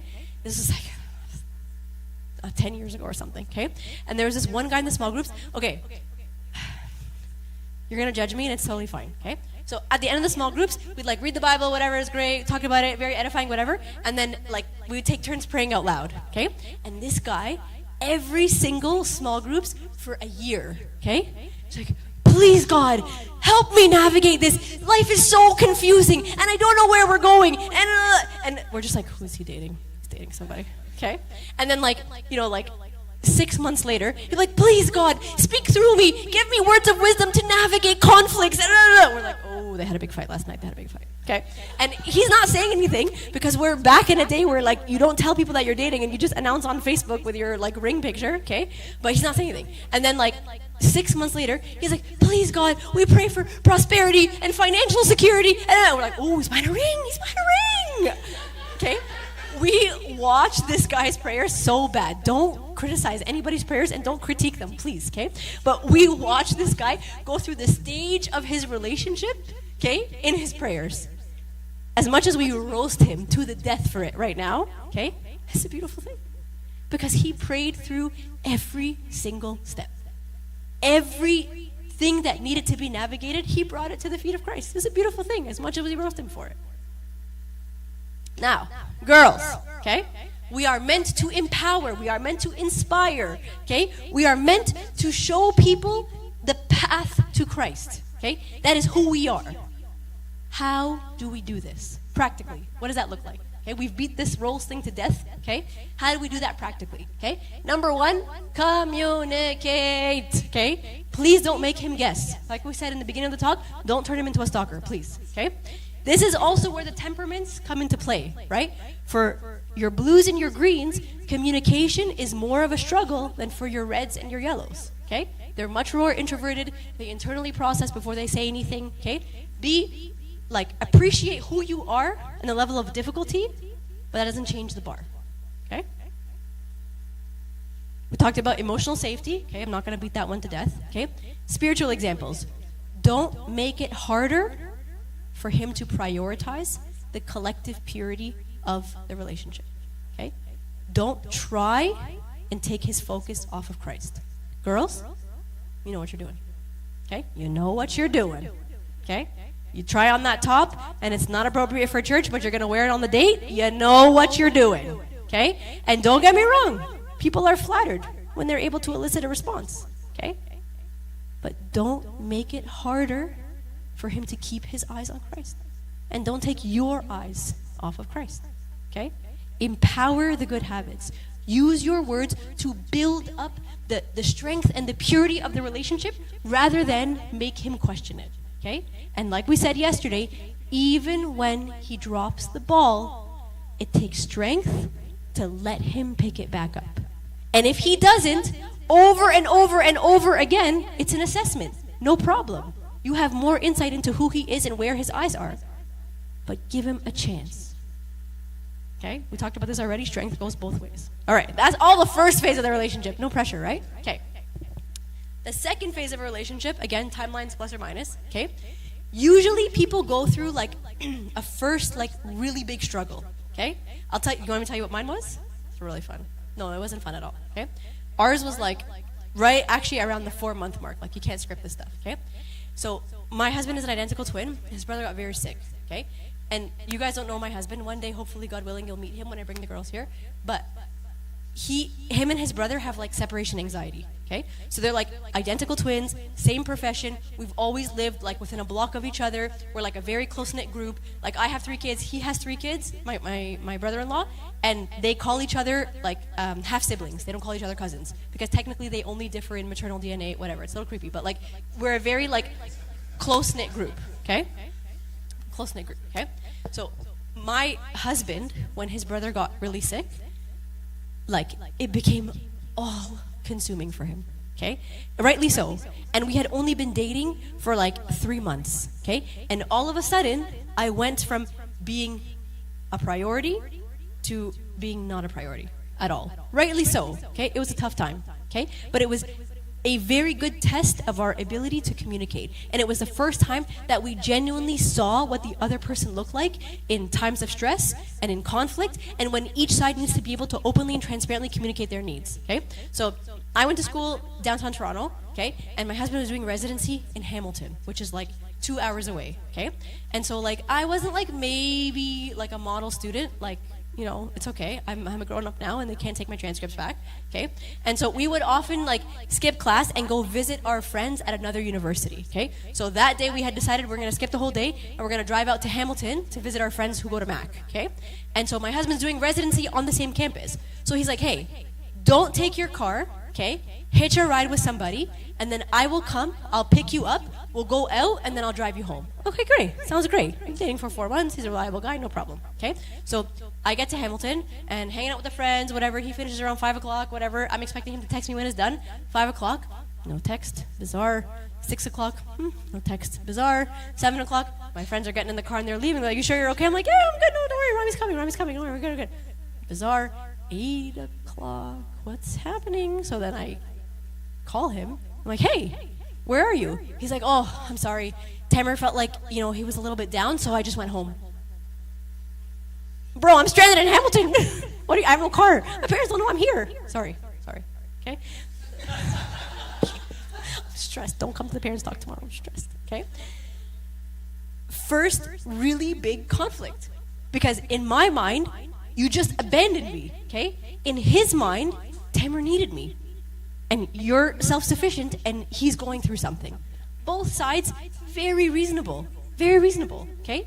But the point of having these conflicts and these differences of opinion, and we're going to talk about conflict resolution tomorrow, okay, is that there is no threshold for too much fighting, okay? It's not like, oh, if you have in excess of 7 fights a week, you guys better break up because that's too much, okay?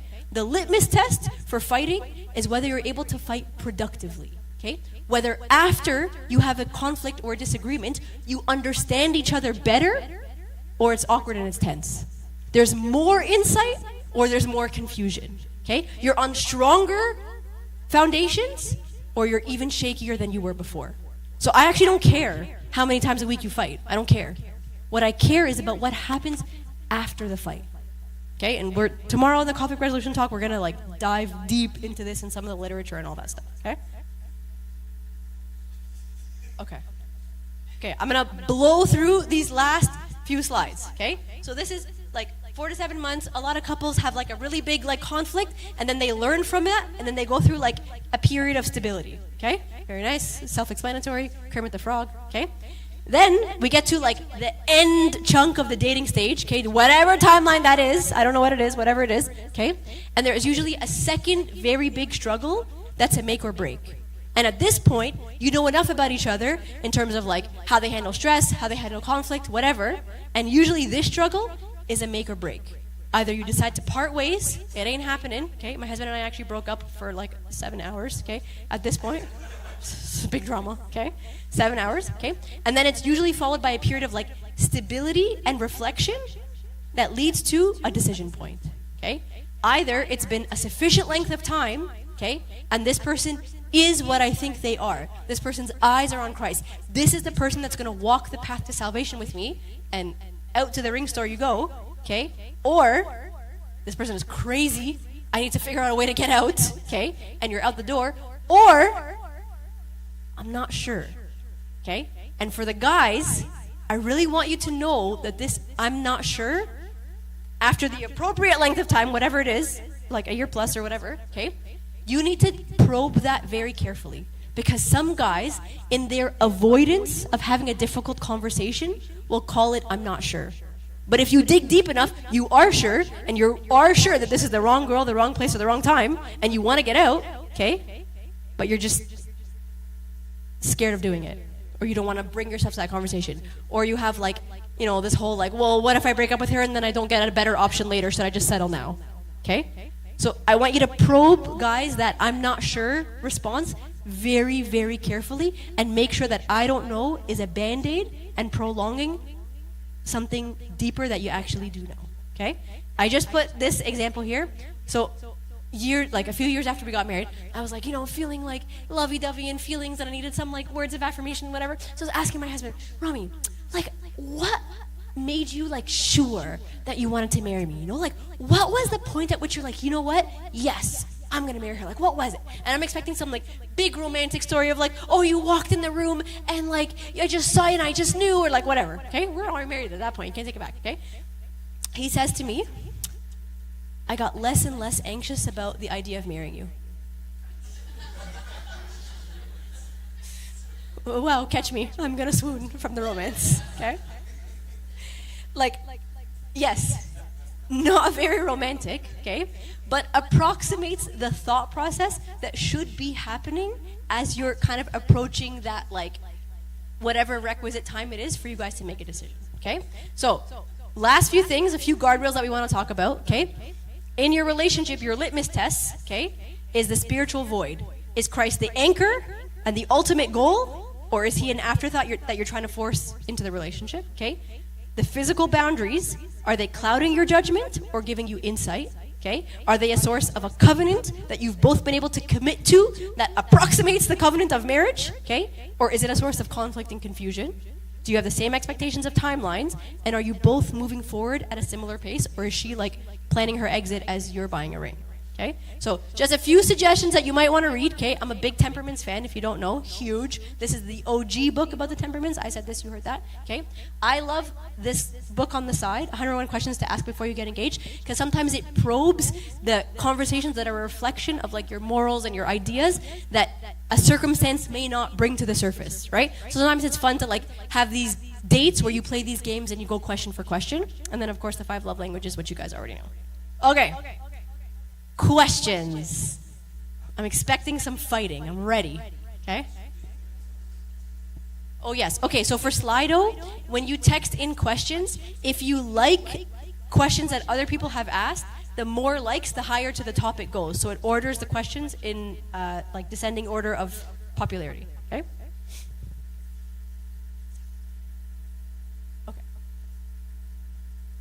Okay, we're friends. I ask her out. She says no. How do you get over her and move on? Do we still stay friends? Okay? So I ask her out and she says no. How do you get over her and move on? So I just want to be very clear, okay? Get over her and move on. You're not in love, right? Because you didn't wait a year and a half to ask her out, right? Okay? Because if you did wait a year and a half, and in that year and a half, you told yourself this narrative that you're in love with her and she's amazing, but she didn't know because you just lived in her DMs, like, we gotta have a different kind of conversation, okay? So I hope that by this point it's not like getting over her because you've loafed it a little bit too long. But how do you get over her and move on? We're gonna talk about this tomorrow. Baggage, breaks up, moving on, how to cope, how to deal, how to move forward. We'll get to it tomorrow. Do we still stay friends? Okay. Were you in a relationship? If you were in a relationship, you can't stay friends. Okay? If you are at the point where you need to get over her, which means you're super, super emotionally invested, I would say no, especially not for the time being. Okay? Unpopular opinion. Sorry, not sorry. I'm from Canada, so it doesn't matter what you guys think. Okay? But if there is somebody that is emotionally invested, you cannot stay friends because it like unlevels the playing field. And you're sitting there, you're agonizing over her, and every bone she throws you, you take that as like, oh, change of heart. Oh, I'm reading the signals. Oh, I'm reading the sign. Let me try again. And she's just kind of like talking to the 3 other guys on the side. Okay? So I'm gonna offer a suggestion that the answer is no until you strive for indifference. Okay? When you get to the point where you can walk into a crowded room and you're not hyper aware of her every position in the room and she's gone from here to here, 45-degree angle, and hyper aware of like her milestones in her life, maybe we can talk about being friends, okay? But until you get to that point, I'm gonna offer that the answer is no, okay? Yes, friend. Then she's crazy. We don't need to play games. Okay? We talked about this, okay? What? He said, what if she's saying no because she wants you to fight for her? She's crazy. That's it, okay? You don't want somebody that's playing these arbitrary games, okay? You want somebody who's invested in walking the path to salvation, which is denying her selfish desires. You want somebody who sees you with the eyes of Christ, who gives you grace and not like trials and tribulations and tests. You're gonna get enough of that on your own. She doesn't need to offer new ones, okay? If that's what she's doing, out. You cut the friendship, cut it all, okay? Okay, how did I get home from Hamilton? I had to like beg a ride from people that were late studying who actually lived in Hamilton, who good Samaritans drove me home. And for those who don't know, I am a red, okay? I do not like to ask for help as a general rule, okay? And so I'm literally sitting there Google mapping like, what if I walk? And like, okay, what if I take public transportation? You guys don't know, Hamilton is super sketchy, okay? It's like a university town. You step off the campus and like, wow, like grab your bags, grab your necklaces, like you're gonna get mauled, okay? So anyways, found a good Samaritan who was from the church who offered to take me home. I didn't quite explain why, but I was even more upset because I had to ask for help when I really don't like to do that, okay? Wouldn't you say it's better to have the deal breaker conversation before you DTR to avoid a breakup when you're only 2 or 3 months in? Yeah, sure. For me, the deal breaker conversation is like, okay, 5 dates, DTR, deal breaker conversation, right? But if you want to have it during the casual dating period, I think that's great because you're trying to figure out if there's enough here that you want to continue, right? Not that you're going to marry, but is there enough here that you want to continue? So yeah, absolutely. Okay? I knew this question was coming. I knew it, and it always comes. Okay. Can you go into more detail regarding physical boundaries? For example, hugging, holding hands, kissing. What is appropriate in various stages, dating versus engagement? Over to you, Marchie. No, I'm just kidding. Okay. So I'll tell you. Okay. I'll tell you what happened with us. Okay. Tell you what happened with us. My sister's in the room. Block your ears, friend. Okay. It's a little awkward. I never had this conversation in front of family members. No problem. Okay. So when we had our deal breakers, physical boundaries conversation or whatever, like I am a red, okay? And I think I know better than everybody else because most of the time I do, okay? Sorry. It's just how I am, right? Explains, not justifies. So he said like, okay, I think, X, Y, and Z is appropriate. And I'm just like, what do you know? Like, and usually my first reaction to anybody is like, what do you know? Okay? Like 2 or 3 weeks ago, somebody who's just getting into a serious relationship asked me like, oh, Sarah, like, do you have any book recommendations about like, relationships and dating, whatever? And I was like, I mean, like, I can give you a few suggestions, but like, what do they know? Like, that's usually my like first reaction to everything. So I took it to my father confession because not that my father confession is gonna know more than Rami, but like I just needed to like validate, you know what I mean? Like I need some additional data to like come up with such an important conversation. So I went to my father confession, who was from an uber orthodox conservative church, okay, and asked him like, okay, just spell it out, okay? And mind you, this was at a time where like you don't talk about that. Okay? You don't talk about people in like of the opposite gender having conversations one-on-one. Okay? When we were growing up in my church, just a sidebar, okay, we had something called the doubles rule. Does anybody know what that is? Okay. So if you're in church and you're talking in a group, you cannot have even numbered guys to girls ratio. You can't have 2 guys and 2 girls talking to each other. Because if you do, somebody's mom is going to walk down the corridor and someone's going to take a beat down in the middle of church. Okay? It's always got to be offset, like 3 and 2. Okay? Like, you know what I mean? They can't be even numbers. That was the church that I grew up in. Okay? So I'm sitting there asking my abuna, okay, how far can I go with this guy? Just imagine. And my abuna who barely speaks English, okay? So just imagine me trying to like communicate this in Arabic. Like, oh, abuna, like, is, like, what's okay? Like, boss, like, I'm like, charades. It was a mess, okay? It was a mess. It's fine. We got it. It was a mess, okay? I'll tell you what he told me, okay? I'll tell you what he told me transparently, and you can fight me, you can disagree, we can hash it out, we can talk about it. I'll tell you what he told me, and I make no apologies for it. And I was raised very strongly with, like, core tenet of the church I was raised in is, like, obedience is, like, a big deal, okay? So he said the hard boundaries are kiss on the forehead, kiss on the forehead, kiss on the cheek, like, whatever, hand holding, that's it. Hugs, obviously, okay? That's it. No makeout sessions, like keep your clothes on, folks, like no hands wandering down paths that are uncharted territory, like none of that business, okay? And he was point blank. And this just so happens to be the physical boundary threshold that my husband also felt. And I don't want to out Rami here. Should I out him? I'll just out him, okay? I'm looking at the people who know him. Don't tell him I told this stuff, okay? He's not watching the recordings because there's no recordings. I ignore that, okay?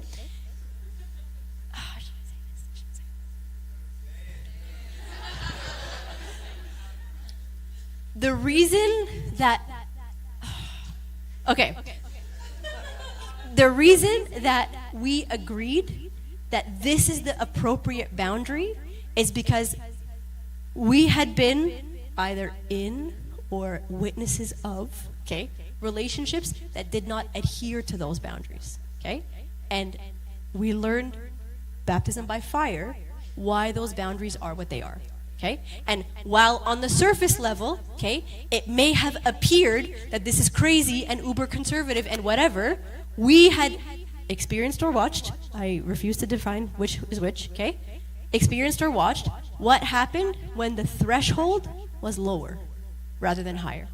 And we saw enough potential in this that we didn't want to ruin the potential of this relationship by taking the risk. Maybe that's too conservative, maybe, okay? But nobody ever regretted being too conservative. But a lot of people regretted not being conservative enough. Okay? And a lot of people carry a lot of baggage about that. So we thought, let's just play it safe. So was our first kiss on our wedding? Yes, it was. Do all the little high school girls romanticize that? Oh my God, it's so cute. Yeah, they love it. They eat it right up. Okay?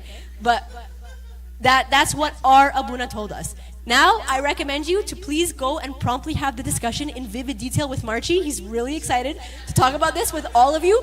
Please give him all the gory details, like you name every body part you need to, okay? Please. Thank you, okay? Ooh, you're diving into my personal baggage. When is the right time to tell your parents about the person that you're dating? Hi, back there. What's up? Okay. Okay. Over to you, Marchie. Okay. So I'm leaving on Tuesday, and you can very much disagree with me, okay? Please disagree with me openly, okay? Okay. So in this like trip that I'm here at, okay, Marchie like loves to see me squirm, I guess, and has asked me to do a parents talk. Okay? And the parents' talk is going to be, I'm going to take bullets, okay? A bulletproof vest, if anybody has one that I can borrow, because you guys live in the land of LAPD SWAT, okay? Please, I'm looking, okay, desperately for tomorrow, okay? Part of the goals of the parent talk tomorrow is like level setting also, okay?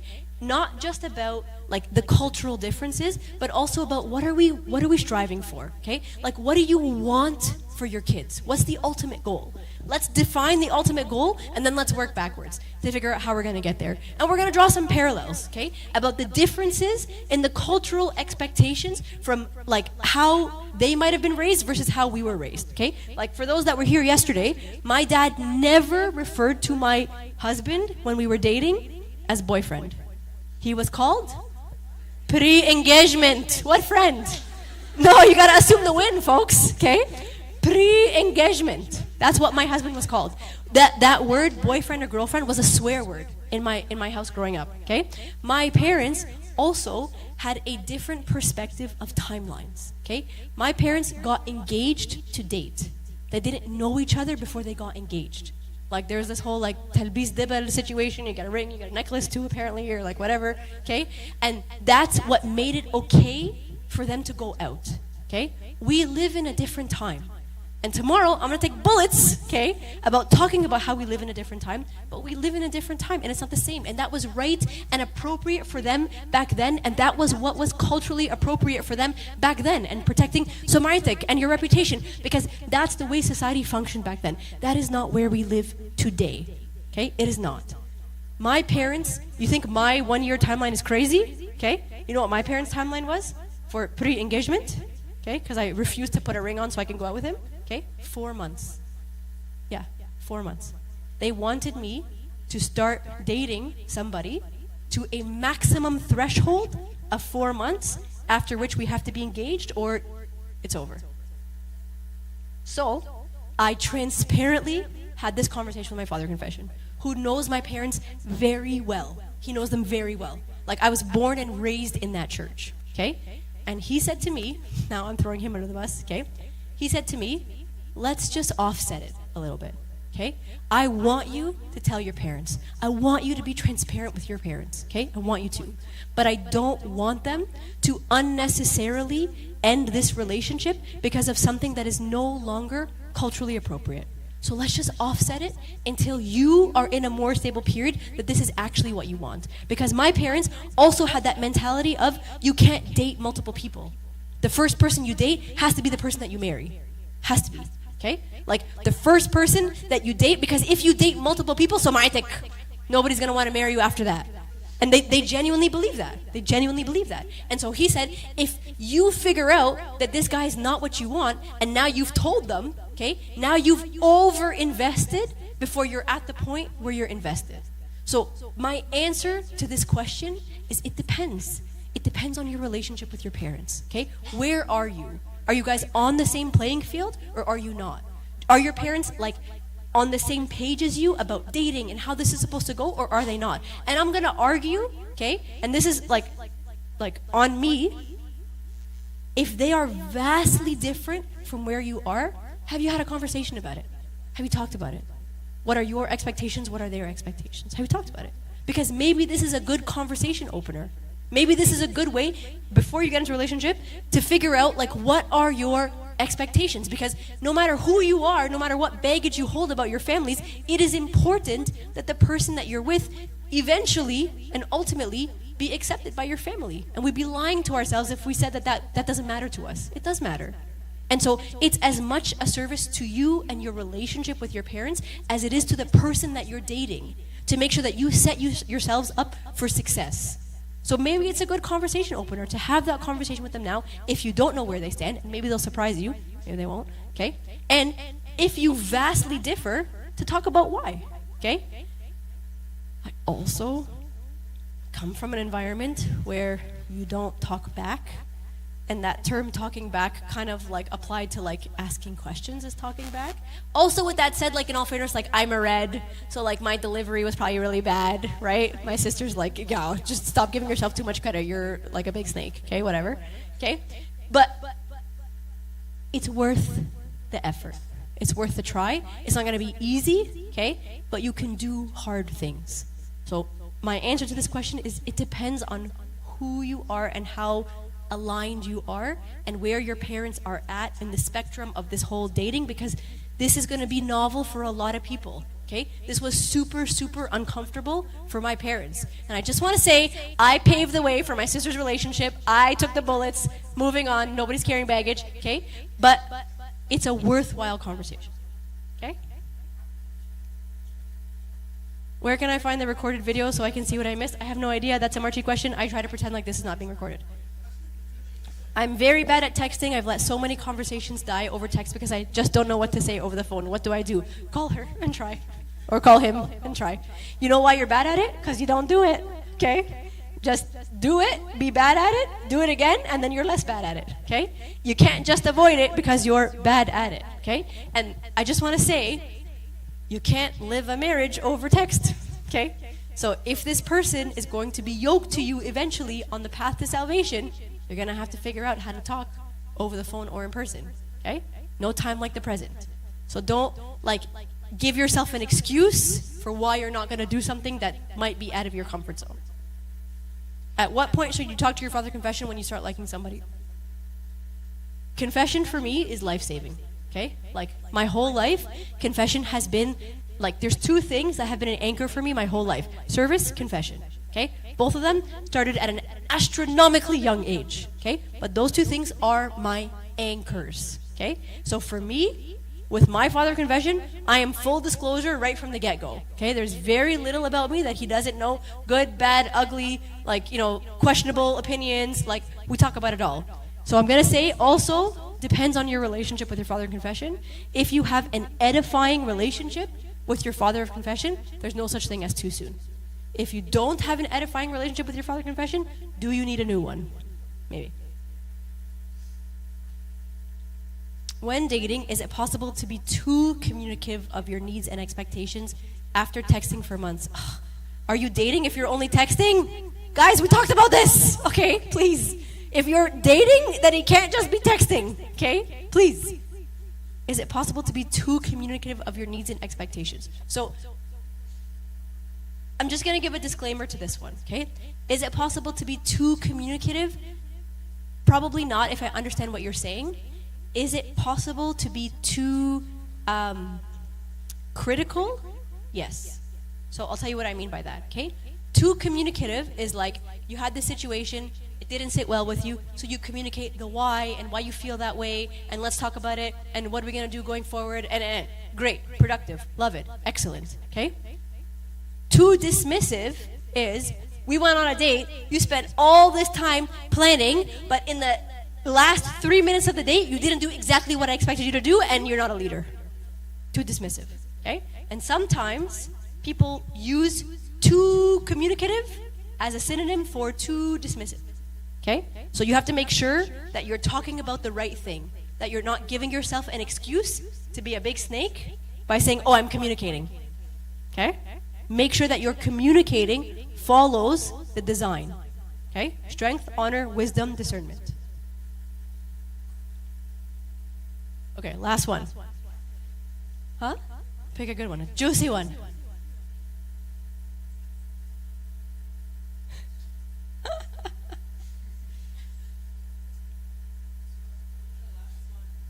The last one.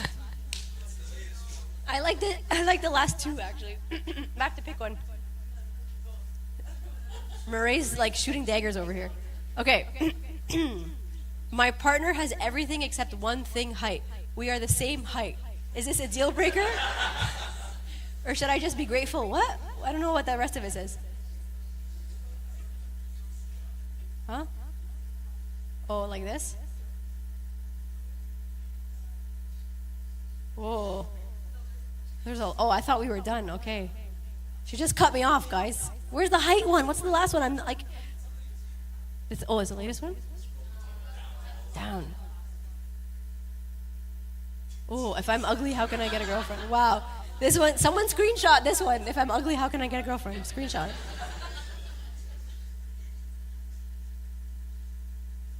Where's the height one? Oh, okay. Should I just be grateful and pursue this? Okay. Listen, okay? If you ask me on a superficial level, is height a deal breaker or a preference? It's a preference, okay? Easy for me to say. My husband is 6'3". He's a gorilla, okay? He is. And there's two of him, both married. Sorry, girls, okay? in like my heart of hearts, that is a preference, okay? Because that is not at all related to his ability or his desire to walk the path of salvation. It is not, okay?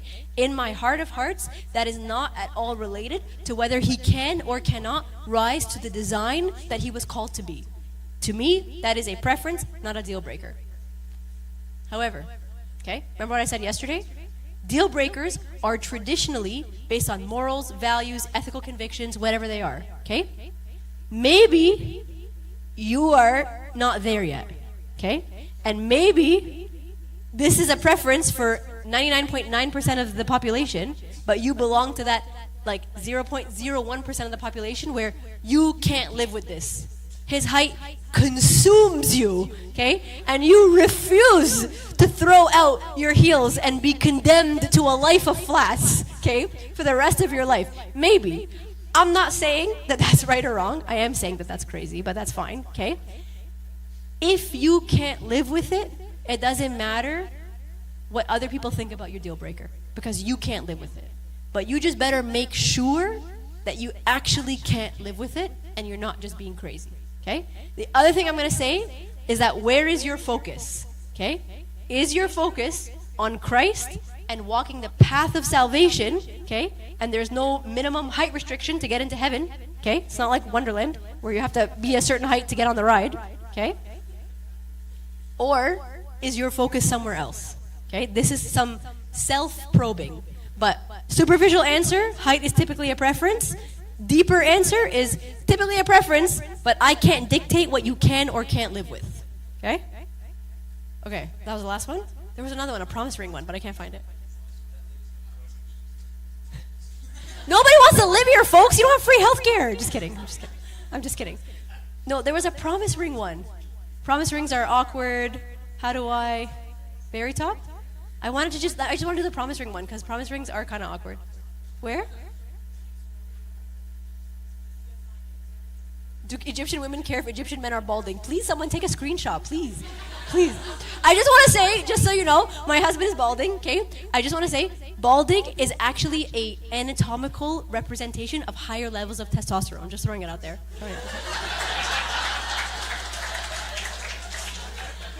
But my husband is not shiny bald like Marchie. He's like buzz. Fine. Okay. Just throwing it out there. Okay.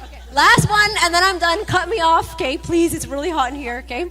Also, promise rings are weird, so how can I express that I'm committed without proposing before I'm ready for that? Your boy doesn't make money yet. Habibi, you don't work at McDonald's? You don't work at In-N-Out? Just kidding. Okay.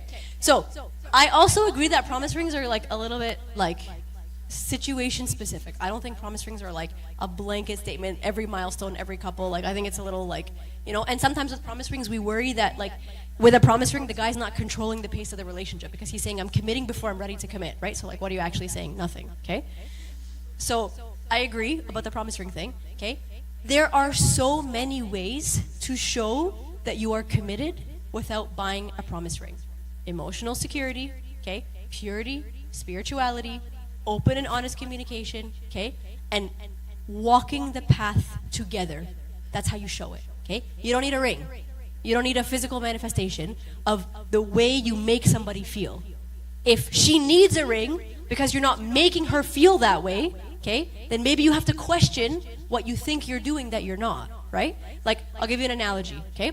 When I was younger, okay, I'm giving you all the skeletons in my closet, all the flaws about me, come as you are, right? That's what they say about the church, okay?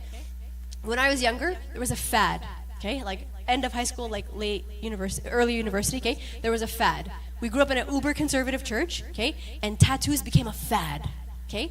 But the only way we could do it socially acceptably is if we did the wrist cross, right? Right? That's the only way we could do it. That's the only universe where our parents would not absolutely murder us for getting a tattoo. So all of a sudden, okay, when we were younger, because it was cool, everybody was going to get one of these, okay? I've never been to Egypt. This is not from Egypt, okay? This is from like Green Tongue Tattoo Parlor or something like around the corner, okay? The guy giving it to me, like, I really don't know if he knew Christ or not. Like, I have no idea, okay? Like, some questionable tattoos on him that made me question. We don't know, okay? And then when you go home and you justify it to your parents, it's a reminder of Christ. It's a reminder of my focus. No, this is over spiritual, okay? Habibi, if you need a physical reminder to remember who Christ is, your life could use a little bit of adjustment, folks, okay? If your relationship needs a physical reminder before you're ready to get married, maybe the focus should be less on what they sell in the mall and more on what you're saying, what you're doing, and how you're making each other feel, okay? So I'm going to stand behind my, question the whole promise ring thing, okay? Okay, I'm done. Thank you. I'm going back to Canada, okay? I'm going back to Canada.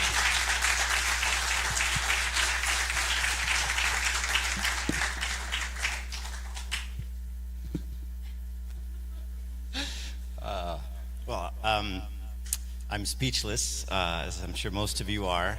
Sarah is absolutely amazing, so thank her again, please, from all of us. There's nothing to add or take away. I loved what she said about the guys, and the part I liked the most is, she basically told the guys to man up a little bit. And I think the guys need to man up in the way she said man up, and not in the way that sometimes we man up, which is like, I'm the man, I'm right, I tell my wife what to do, that kind of man. That's not man, right? So man up, be the priest of the household, lead the relationship, set the tone, set expectations, don't tell the girl something you don't mean, say it when you mean it, be a man. Be a man. Okay. Tomorrow, by the way, there's some more chicken out there, so if anybody wants to buy dinner, you can feel free to put up the, Marie, could you put up whatever. So feel free to get some more dinner before we leave and support our wonderful Coptic kids who put out the coffee and the fried chicken, the spicy chicken. Tomorrow at St. Athanasius, there's a talk at 1 and a talk at 4 p.m. Please try to come. As you can see, Sarah's doing both of them. They're really quite worth it. And then there's a parents' talk, if you want to talk your parents into going, at 7:30 p.m. at St. Athanasius. And then on Monday night at St. Justina out in the IE, and if you think it's hot here, it's hotter in the IE, for the servants on Monday night. So, and that's also at 7 p.m., I think. 7:30 p.m. So if you have your servants at church, you want to tell them, please do so. And also, just if you could, just open up your Instagram, follow Rediscover I Am, and God willing, we'll have more events and things for all of you. So thank you very much. Feel free to wander the halls, but don't stay too long because the church here needs its facilities back around 5:45. So stay for Asheya if you want, but otherwise get out. Go home. All right. Let's say a quick prayer together and then and call it a day. In the name of the Father, the Son, the Holy Spirit, one God, amen. Lord, we thank you so much for this opportunity to come together, for this opportunity to learn about the ultimate relationship that you created, the bond between man and woman, the relationship that you have blessed and that you have endowed with for all of us, the one where we grow and where we learn to find in you, find salvation in you through this partner and through this other person as we journey through life.